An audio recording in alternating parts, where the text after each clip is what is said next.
tout le monde, j'espère que vous allez bien. Je profite d'un bug informatique où je suis obligée d'écourter mes consultations de la journée pour faire donc une vidéo pour que optimiser quand même mon temps et gagner du temps et le rendre quand même efficace. Donc je voulais aujourd'hui vous faire une petite vidéo toujours pour continuer à vous éduquer sur les pervers narcissiques pour savoir détecter les personnes qui sont toxiques autour de vous.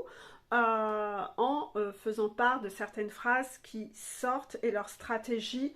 Voilà, ça va vous aider à affiner vos radars quand vous entendrez ces phrases.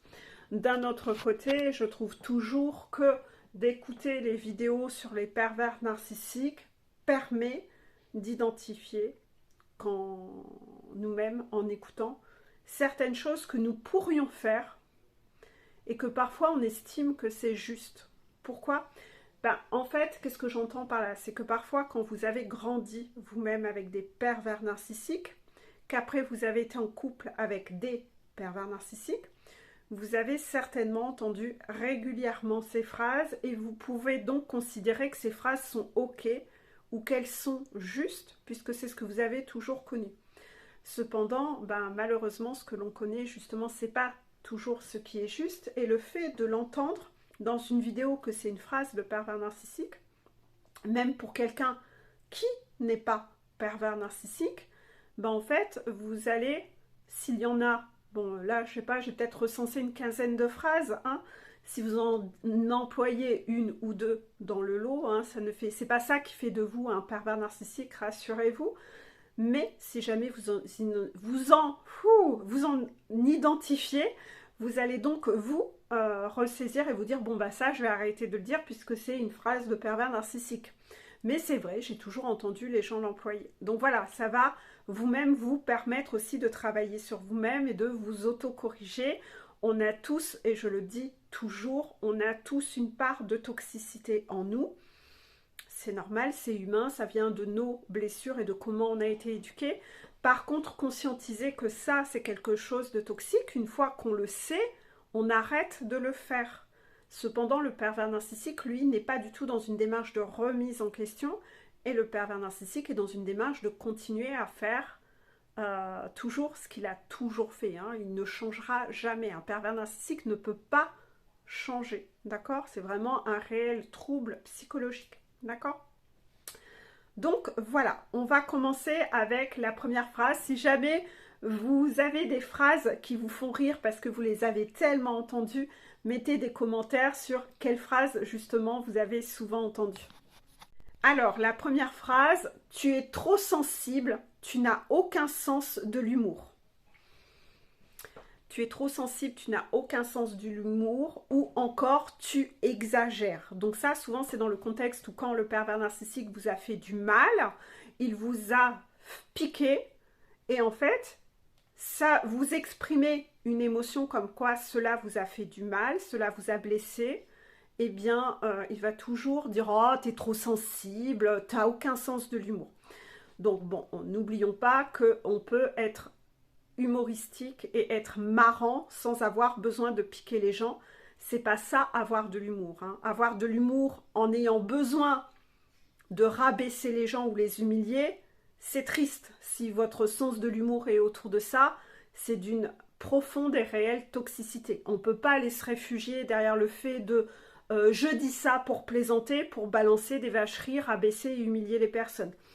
De façon générale, je sais que je déteste les humoristiques qui sont justement beaucoup dans ce gros tacle de rabaisser les gens. Je trouve que c'est des personnes qui... Voilà, on peut toujours être rigolo de par plein de façons d'être marrant et d'avoir de l'humour sans avoir à humilier les autres pour soi-même se mettre en valeur ou pour soi-même faire son business. Et c'est quelque chose que je déteste. Je trouve ça, mais d'une toxicité, c'est moche en fait. Donc voilà, moi personnellement, j'ai jamais adhéré à ce type d'humour. Je sais pas vous, mais si vous êtes dans une démarche de chercher à humilier les autres pour vous mettre en valeur en société et pour vous faire valoir et être rigolo, inquiétez-vous, inquiétez-vous. Parce que oui, c'est réellement toxique, vouloir rabaisser les autres pour briller et pour attirer l'attention sur soi ou pour avoir l'air rigolo, c'est profondément moche. Et certains le font même avec leurs enfants. J'ai vu des parents humilier ouvertement leurs enfants et se foutre de la tronche de leurs enfants, ouvertement les humiliant, pour eux avoir l'air rigolo. C'est d'une toxicité sans pareil. Hein. Donc attention, c'est un des indicateurs qui montre que la personne, elle est vraiment en train de chercher à vous piquer et ne laissez pas passer. Ne vous laissez pas faire, c'est pas ça avoir de l'humour. Donc sachez rétorquer quelque chose. Hein. Même si elle vous balance cette phrase-là après, ne vous laissez pas faire. La deuxième phrase, c'est « Ah non, ce n'est jamais arrivé ». Donc ça, c'est un peu typique aussi des personnes toxiques, hein, des pervers narcissiques. C'est-à-dire qu'en fait, il s'est passé quelque chose, vous avez été témoin, elle vous a dit quelque chose, et quand vous revenez sur ce sujet pour dire que vous n'avez pas apprécié ce sujet-là ou que vous voulez avoir des explications et vous entretenir sur ce sujet-là, elle va chercher à fuir et à contourner en vous faisant presque passer pour débile ou pour fou, en vous disant « mais non, ça n'est jamais arrivé ». Elle peut être extrêmement convaincante, la personne, hein, parce que le pervers narcissique est un très bon acteur. Hein. C'est pour ça qu'il arrive justement à mettre son emprise sur les gens. C'est parce que le pervers narcissique, on peut lui dire tout ce qu'on veut, mais à leur niveau acteur, ils sont très très bons dans leur jeu d'acteur. Ils peuvent être à ce point convaincants qu'ils peuvent à un moment même vous semer le doute et même vous laisser penser qu'en effet, ça n'est jamais arrivé. Cette personne, en général, va même avoir le chic pour reprendre des faits de la réalité, les retransformer à sa sauce, en gardant la moitié de vérité, et retransformer ça à son avantage. À son avantage et à votre désavantage. C'est-à-dire que le but, c'est toujours que lui, rien n'est de sa faute, mais tout est de votre faute à vous. Il utilise toujours le bouton culpabilité. Donc le « non, ce n'est jamais arrivé », voilà, comme ça, il n'y a pas de discussion à avoir, la conversation est bouclée. « Ah non, je ne m'en souviens pas ». Non, je ne m'en souviens pas aussi, hein, dans la même famille. « Ah non, je ne m'en souviens pas ». « Ah non, ce n'est jamais arrivé ». « Ah oui, ah non, franchement, je ne m'en souviens pas ». Voilà, comme ça, sujet clos, pas de conversation, hein, ça l'arrange. Et vous êtes là en train de... Vous êtes tout bredouille et comme ça, il arrive à se faufiler et à se défiler de ce sujet. La troisième phrase que j'ai notée, je vais les stabiloter en même temps pour repérer, parce que ça, c'est des phrases que je veux souvent... Au tout début de relation, c'est que le pervers narcissique aime faire sa phase de love bombing. Hein. Vous en mettez plein la vue, il vous aime, il vous envoie plein d'amour. C'est comme ça qu'il va réussir à vous ensorceler en jouant un jeu.